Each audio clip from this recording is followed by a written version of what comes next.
Sean bienvenidos nuevamente al canal. En esta ocasión continuaremos con las clases del curso de programación lógica y funcional. Y estaríamos empezando el tema de modelo de programación funcional. Y para eso vamos a tener que empezar a revisar algunas de las cosas básicas que se necesitan a la hora de trabajar con un lenguaje funcional. Lo primero es que, como repetí en un video anterior, no hay ciclos en los lenguajes funcionales. Por lo tanto, cualquier iteración tiene que hacerse con recursividad. Vamos a darle un breve repaso a la recursividad para ver algunos de los detalles más importantes. Para empezar, hay dos tipos de recursividad. Recursividad directa, cuando una función se llama a sí misma o a sí mismo. Y recursividad indirecta, cuando dos o más funciones se encadenan en un ciclo de llamadas entre sí. Ambos tipos de recursividad deben de ser soportados por cualquier lenguaje de programación que tenga extensiones funcionales.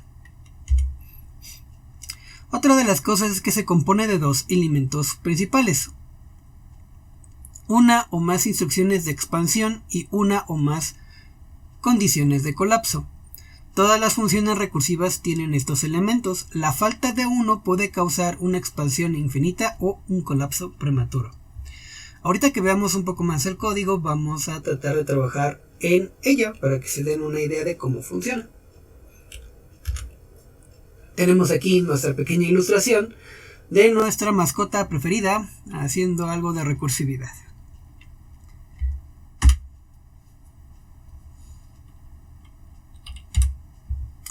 Bien, vamos a empezar. Yo ahorita voy a abrir un código y ahí vamos a escribir un par de funciones.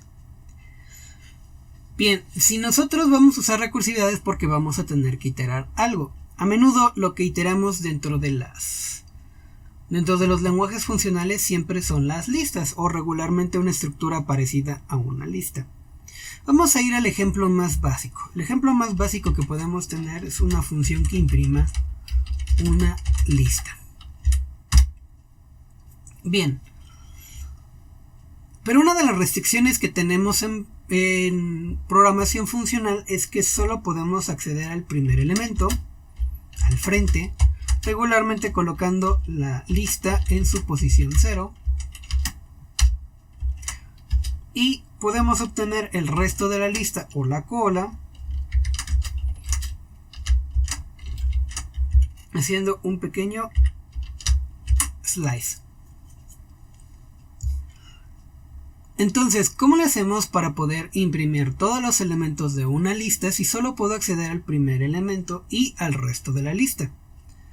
Bien, eso es relativamente sencillo porque si lo piensan, el resto de la lista también es una lista. Significa que al ser una lista también le puedo sacar el primer elemento. Y lo que me quede sigue siendo una lista. Y a su vez puedo sacar el primer elemento para poder imprimirlo. Y así sucesivamente. Es decir, yo tengo que de cada lista o cada sublista sacar el primer elemento e imprimirlo. Y repetir esa situación una y otra vez hasta que ya no tenga elementos dentro de mi lista. Entonces vamos a empezar con la definición de una función. Imprime lista. Vamos a hacer colocar muy original. La cual pues necesita una lista para poder trabajar.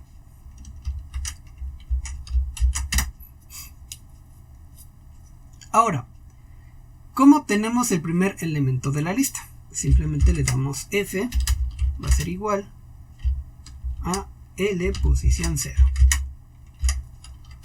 Y ese lo tengo que imprimir. Entonces voy a usar la instrucción print que ya habíamos visto para imprimirlo.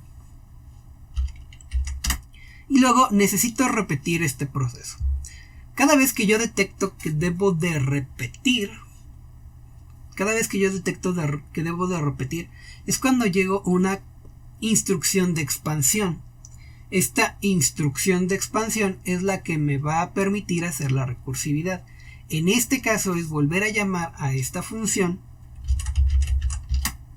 pero con el resto de la lista. ¿Y quién tiene el resto de la lista? Pues a través de este operador. Voy a colocarlo completo para que podamos verlo parte por parte. obtengo la cola de la lista y se lo mando a mi función recursiva. Ahora, algo que debemos notar. Yo mencionaba en las diapositivas que debe de tener forzosamente una instrucción de expansión, la cual sería esta, porque aquí tengo la recursividad, expansión. Pero yo necesito una condición de colapso, y ahí hay un punto bien interesante. Digo condición porque eso implica que hay una comparación per se.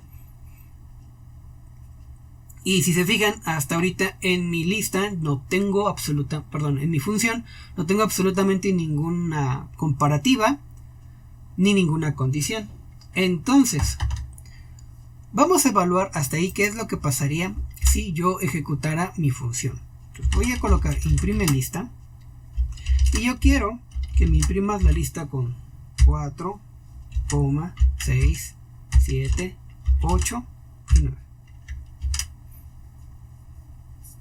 Si yo lo ejecuto tal cual, te lo vamos acá.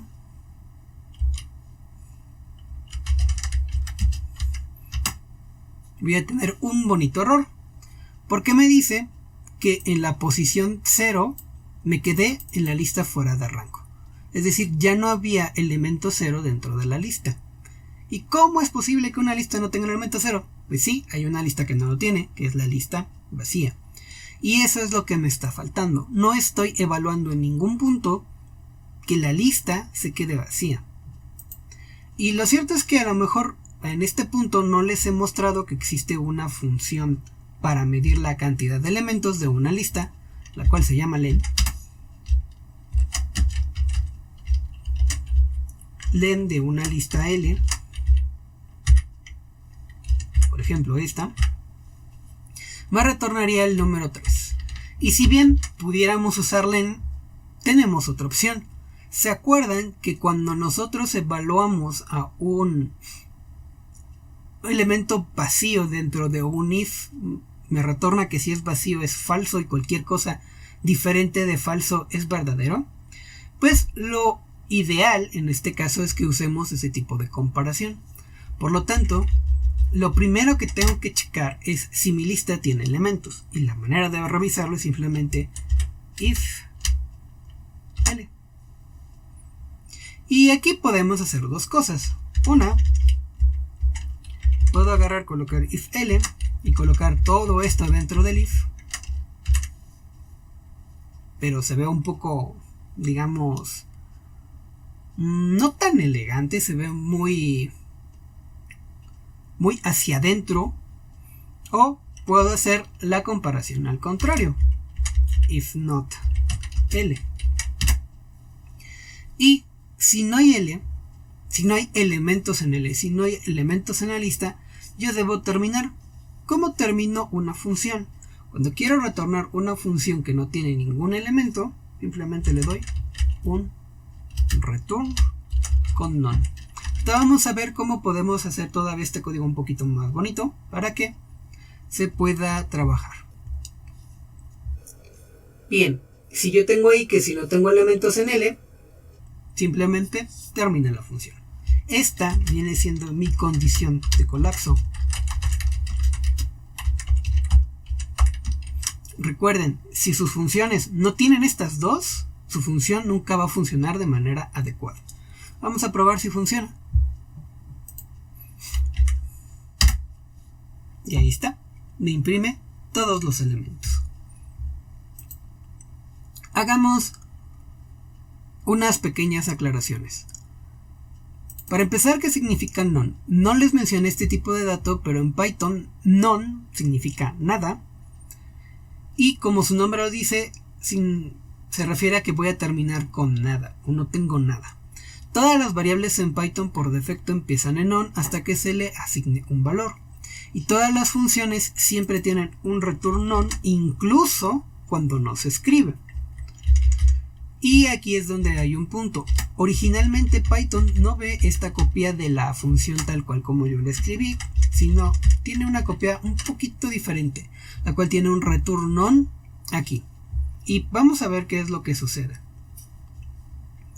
Bien. Voy a tomar mi lista que tengo de aquí de ejemplo.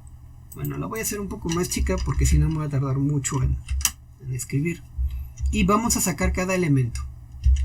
Para eso lo voy a hacer con un comentario largo, así que voy a usar la triple comilla doble para no alterar mi programa. Bien, tenemos imprime lista que recibe una variable L. Esa es una variable local. Las variables locales solo tienen contexto dentro de su propia función. Ténganlo muy en cuenta. L. Y al principio yo le paso en L 3 elementos. ¿Cuánto vale L? Pues la lista con 3 elementos. 5, 6, 7. Vamos a la línea menos 6. Me dice, if not L, si no tengo elementos en L. Acuérdense que si L está vacía cuenta como falso y todo lo que no sea falso es verdadero. Entonces, L está vacía, la verdad es que no, tiene 3 elementos. Por lo tanto, lo va a convertir en un verdadero. Entonces, si no es verdadero en este caso, retorna vacío. ¿Tenemos elementos? Pues sí, sí tenemos elementos. Por lo tanto, la línea 5 y 6 serán ignoradas. Vamos a la línea número 8. Me dice, F va a ser igual al primer elemento que tengas en la lista. En este caso, al número 5. Y luego me dice, imprímelo. Pues voy a tener por acá otra triple comilla doble, donde voy a tener todas las impresiones. ¿Qué estaría imprimiendo ahorita? ¿Cuánto vale F? Pues 5. Entonces va a aparecer ahí un 5. Estoy en la línea 8. Ya llegué a la línea 9, ya imprimí. Y me dice que C es igual al resto de la lista. Todos los elementos de la lista menos el primero.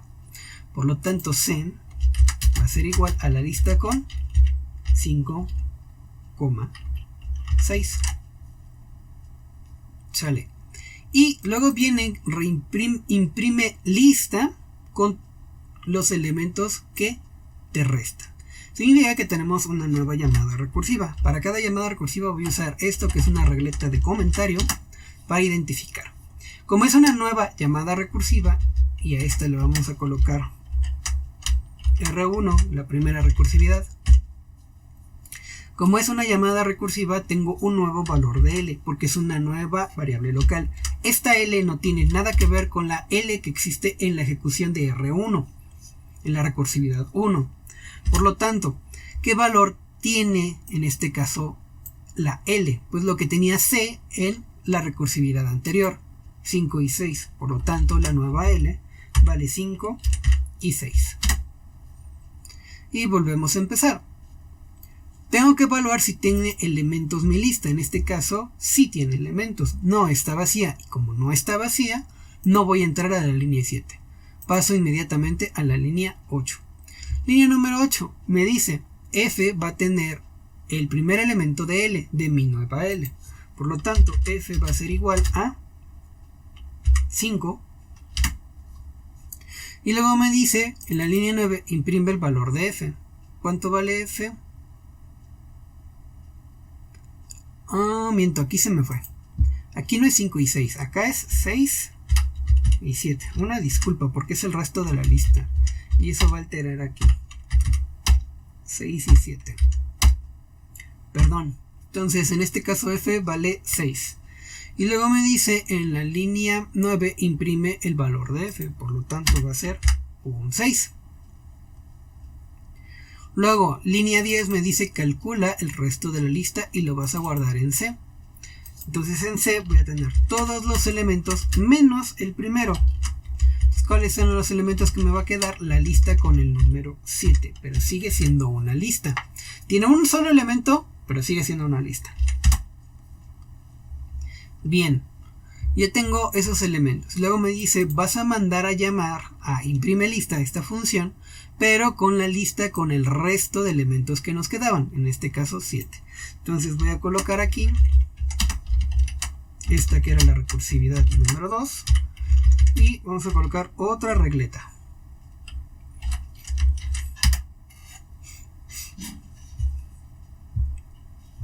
Bien, ya tenemos otra regleta aquí. y significa que eso es una nueva ejecución. ¿Cuánto vale L? Otra vez, pues lo mismo que tenía el valor de C, pero en la ejecución anterior. En este caso, el número 7. Ahí está. Y luego me dice que voy a comenzar a checar si tengo elementos en L. ¿Tengo elementos en L? Sí los tengo, por lo tanto no voy a entrar en este if. Y me voy a la línea 8. F va a ser igual al primer elemento que tenga en la lista L.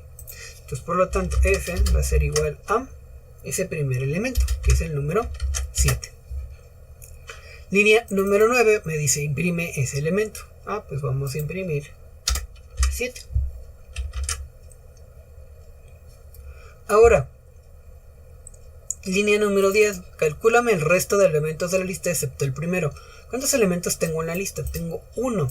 Si son todos los elementos de la lista menos el primero, eso significa que voy a tener una lista vacía. Ya no tengo elementos en esa lista, pero sigue siendo una lista con 0 elementos. Y luego me dice imprime lista. ¿Sale? Entonces voy a mandar a llamar otra vez a imprimir lista. Tengo otra llamada recursiva. Significa que requiere otra regleta. Y vamos a nombrar la recursividad en la que me quedé. En la recursividad número 3. Ojo, ya no tengo elementos. Ahí debería terminar. Aquí es donde esperamos que funcione. L va a ser igual a los mismos elementos que tenía C. Como C no tiene elementos, es una lista vacía. Y llego a la línea número 6. ¿No hay elementos en L? Pues eso es verdadero, porque L está vacía. Entonces, por lo tanto, voy a entrar a la línea número 7 y me dice, retórname vacío.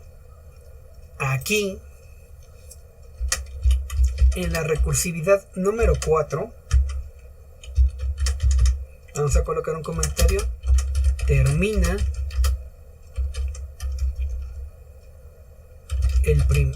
termina colapsando, porque aquí vamos a empezar a ir hacia atrás.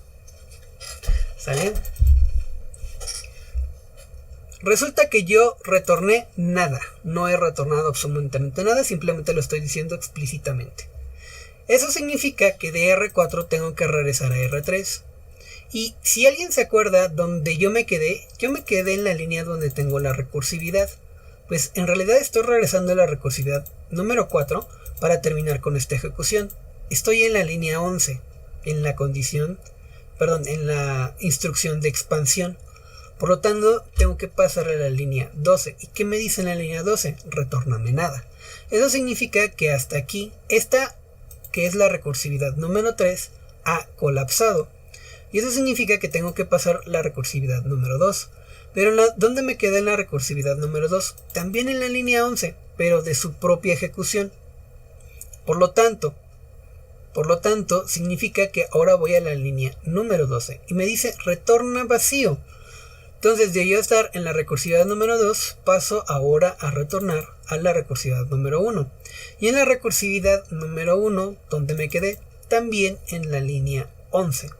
Por lo tanto, termino con un return none, y como fue mi primera recursividad, mi función ha terminado. Por lo tanto, debería de haber impreso 5, 6 y 7. Vamos a ver si es cierto. Y ahí está, 5, 6 y 7. Ahora, ya sé que esto puede parecer muy confuso. Y aquí hay dos notas. Esta es una función, digamos, expandida. La podemos reducir un poquito si cambiamos algunos elementos.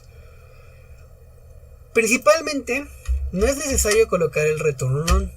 Todas las funciones en Python que no tengan un return terminan con un return none. Esto es completamente implícito. La segunda, no es necesario que yo ponga aquí específicamente return none. Puedo dejar simplemente return. Python sobreentiende que si nada más coloco un return, lo que estoy retornando es un none. Vamos a ver si es cierto. Yo vuelvo a ejecutar, tengo exactamente el mismo resultado. Esta es la versión simplificada, si lo quieren ver así, de la misma función. Ahora, hay personas que por situación se les hace más sencillo que en las condiciones de expansión siempre colocan un return. Y esto casi siempre funciona, el problema es el casi. Hay algoritmos donde colocar un return donde tienes la expansión no va a funcionar porque no va a comportarse de la manera adecuada. Por lo tanto, yo cuando mis elementos, cuando mi función no retorna absolutamente nada, simplemente omito el return. Y de esta manera tenemos la primera función recursiva para imprimir elementos de una lista. Bien, este sería nuestro primer ejemplo. Voy ahora a hacer un ejemplo muy sencillo. Voy a tomar una lista y de esa lista voy a extraer el primer número que concuerde con un parámetro que me haya enviado en la función. Entonces, vamos a colocarle como detectar valor. Vamos a usar esta función para detectar un valor que me hayan dado en una lista. Necesitamos una lista, necesitamos el valor o el elemento a buscar. Vamos a colocarle v. Lo que va a hacer la función es que me va a retornar ese elemento si lo encontró, y si no encuentra nada, pues me debe de retornar un falso o un vacío. Entonces, hay algunas cosas que siempre vamos a tener que tener en cuenta. Si vamos a trabajar con listas, mi sugerencia es siempre chequen si la lista está vacía o no. Y ojo, acuérdense que pueden tener más de una condición de expansión y más de una condición de colapso. Lo que sí no se vale es que no exista ninguna. Tiene que haber al menos una de colapso y al menos una de expansión. Entonces lo primero que voy a hacer es checar que exista la lista. Esa es una condición de colapso. Ahora, la idea es que yo trate de detectar si encuentro el elemento o no. Entonces, por ejemplo, solo puedo acceder al primer elemento de la lista, f. Voy a tener que tomar ese elemento para compararlo. Entonces f va a ser igual a l, posición 0. Y yo necesito saber si ese elemento f es el mismo elemento que el valor que estoy buscando. If f es igual a v. Si son iguales, significa que ya encontré el elemento. Entonces he detectado con éxito el valor. Por lo tanto, si ya lo detecté, voy a colocar un return true. Vamos a retornar un verdadero para saber si lo encuentra o no. Yo ya termino porque ya lo encontré. El problema se da en que si no es el primer elemento, el elemento que estoy buscando, significa que tengo que buscar entre los demás elementos. Entonces voy a tener que ocupar un else. Bien, en else, ahora sí voy a convocar al resto de mi lista. Todos los elementos de L excepto el primero.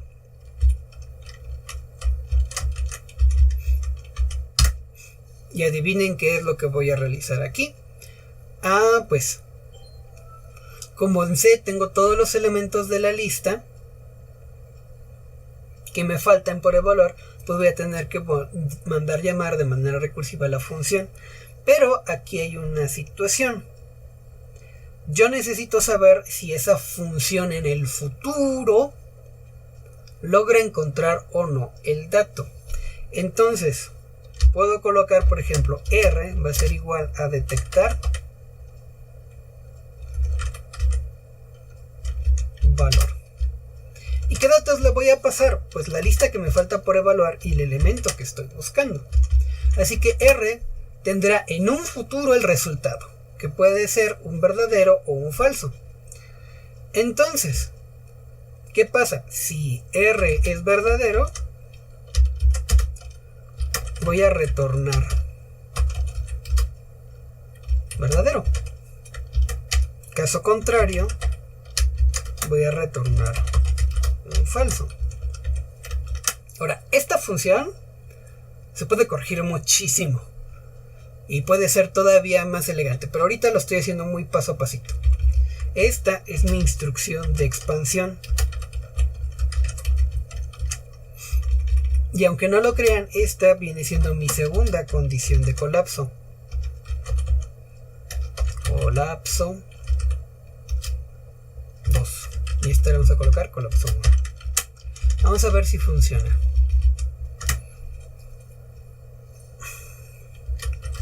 Vamos a colocar un print, detectar valor, y dentro le voy a dar la lista con 1, 2, 3, 4 y hola. Para recordar que en Python se puede soportar este tipo de listas. Y voy a buscar precisamente el valor de hola. Vamos a ejecutar a ver qué sucede. Igual y me equivoco. Y me retorna un bonito true. ¿Sale? Vamos a buscar otro valor que sea uno que no exista. Adiós. Lo ejecuto y me dice falso. Entonces, ahí ya tenemos esa situación. Hasta ahí funciona bien. Ahora, vamos a hacerla paso a pasito para ver cómo funciona. Y para eso voy a hacer la lista más chiquita, porque si no yo me voy a morir y el video se va a hacer muy largo. Hola. Vamos a buscar el elemento que sí deseamos. Entonces mis triple comilla doble, las primeras van a ser para las variables y las segundas van a ser para lo que va a imprimir, si es que imprime. En este caso casi no vamos a ocupar la otra. Entonces, detectar valor me define dos variables, L y V. L para el primer caso, que es lo que yo le pasé aquí a mi función. Le puse 1, 2 y hola. Y el valor que estoy buscando es precisamente hola. Ahora, esta va a ser mi primera ejecución, así que vamos a ver. ¿Tengo elementos en L? Sí, sí tengo elementos en L. Esa es mi línea 41. Línea 43. Obtiene el primer elemento de la lista. El primer elemento de la lista va a ser el número 1. Ahí está. Dice F es igual a V en la línea 44. F es igual a V. No, hola no es igual que 1. Por lo tanto voy a saltarme el else. En el else me dice, ¿sabes qué? Vas a crear a la variable C. Creamos a C.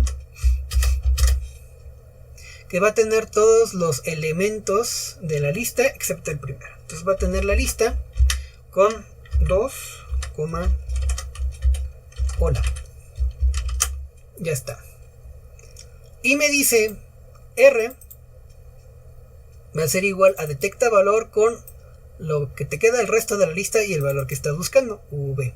Entonces aquí tenemos una recursividad, mi primera expansión, y voy a nombrar a esta como R1, primera recursividad.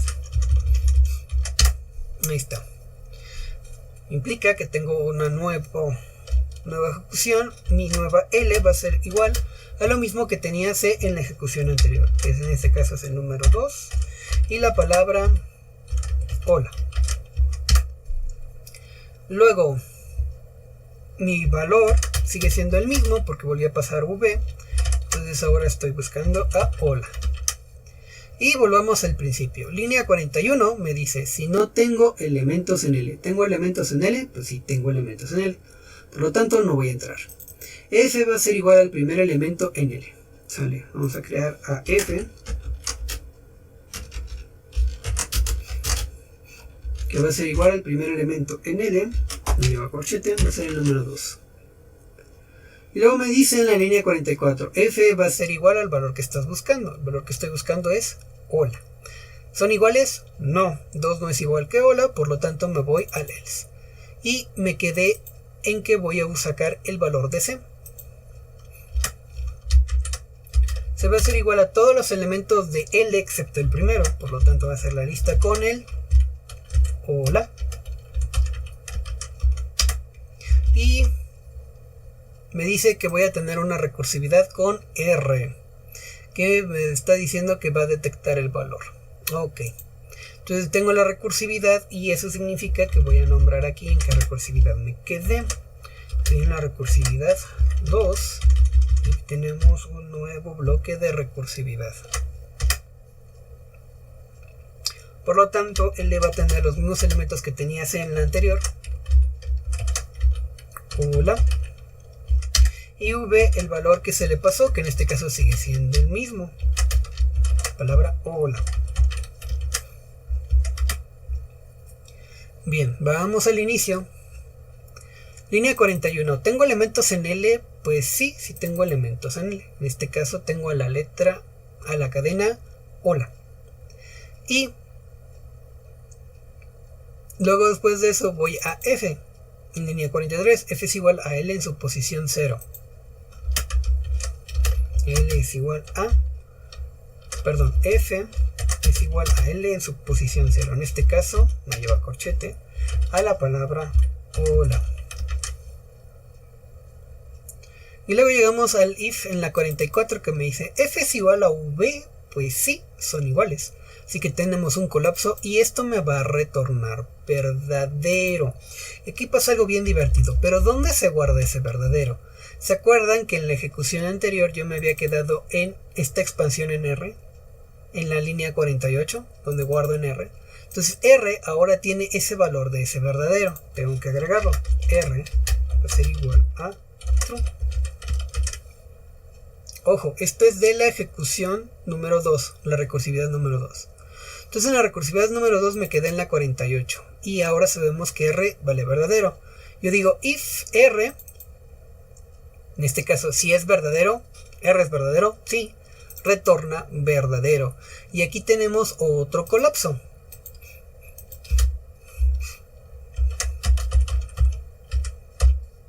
Son número 3. Por lo tanto, eso me hace que de la recursividad 2 tengo que pasar a la recursividad número 1. Y me está retornando un verdadero. Ese verdadero lo capta la 48 de la primera ejecución, de la primera recursividad en R. Pero R no la tengo, así que la tengo que capturar. Y R va a ser igual a true.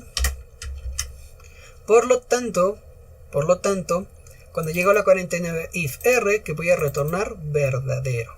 Y ese verdadero es el que aparece en el print cuando yo lo ejecuto. Bien. Hasta ahí ya hicimos una función recursiva que me permite detectar un valor en una lista. Pero de nuevo, y al igual que la anterior, esto puede mejorar bastante. Para empezar, porque no quiero que se queden con la idea de que siempre va a ir en un print, o que siempre coloco la lista directamente así, voy a cambiar un poquito esta línea. Lo primero es que voy a colocar esta otra L. Y ustedes se dirán, ¿y por qué tantas L? Esta L es global del script, esta L es local de la función. No son la misma. ¿Sale? No funcionan igual. Se hacen referencia a diferente elemento. Aunque si se preocupan mucho porque me voy a revolver, pues pónganle otro nombre. Doble L. La lista como tal. Y voy a colocar esto aquí. Del mismo modo voy a colocar un valor. ¿Cuál le voy a colocar? El hola.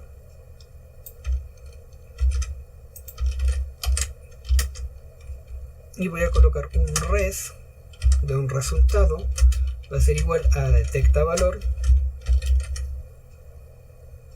con LL y con valor. Y ya nada más voy a imprimir res. Tengo los mismos resultados. Sí, ahí está.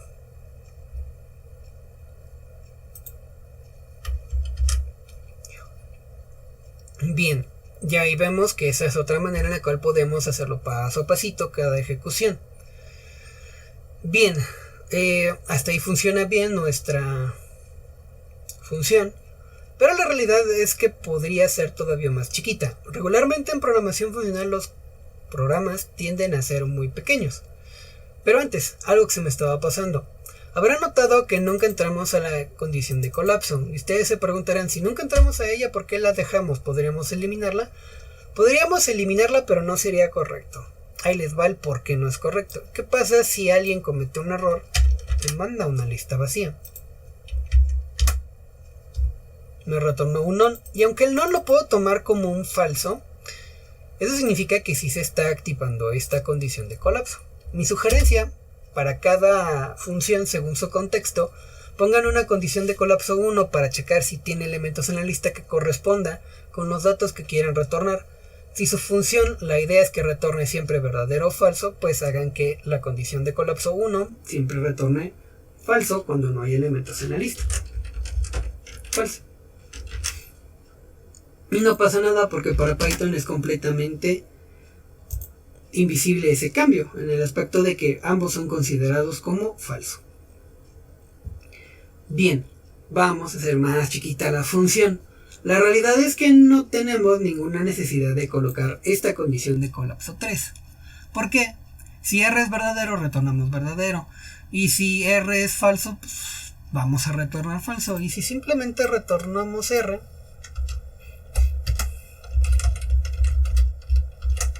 esa es una opción y me quitó muchas líneas.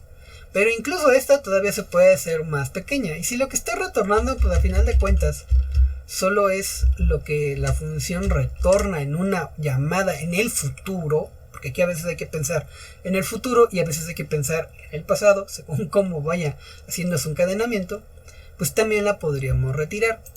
Pero para ejemplificar que sigue estando igual, pues lo colocamos así. ¿Sale? Bien.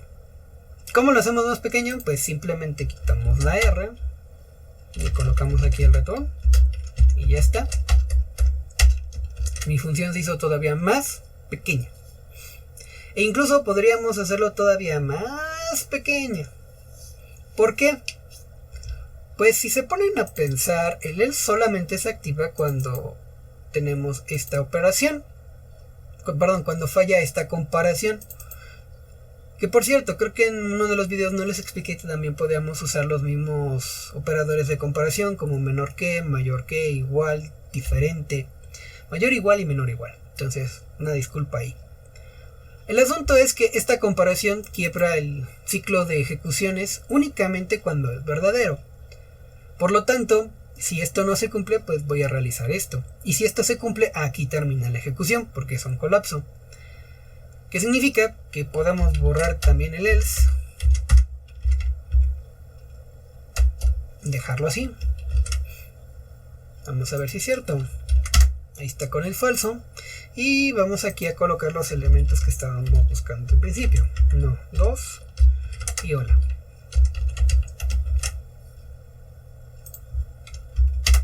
Y ahí ya me retorna verdadero. Sigue funcionando igual. ¿Y qué creen?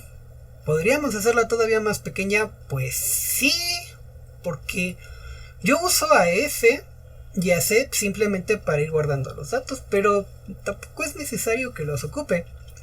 Puedo evaluar directamente la posición 0, que es la única disponible, directamente contra V, y puedo mandar el resto de la lista directamente en la función sin necesidad de que pase por C. Y mi función se hizo todavía más pequeña y más elegante. Y tenemos el mismo resultado. De hecho, si lo volvemos a colocar en vacío, vamos a notar que debe de retornarnos el falso. Y ya está.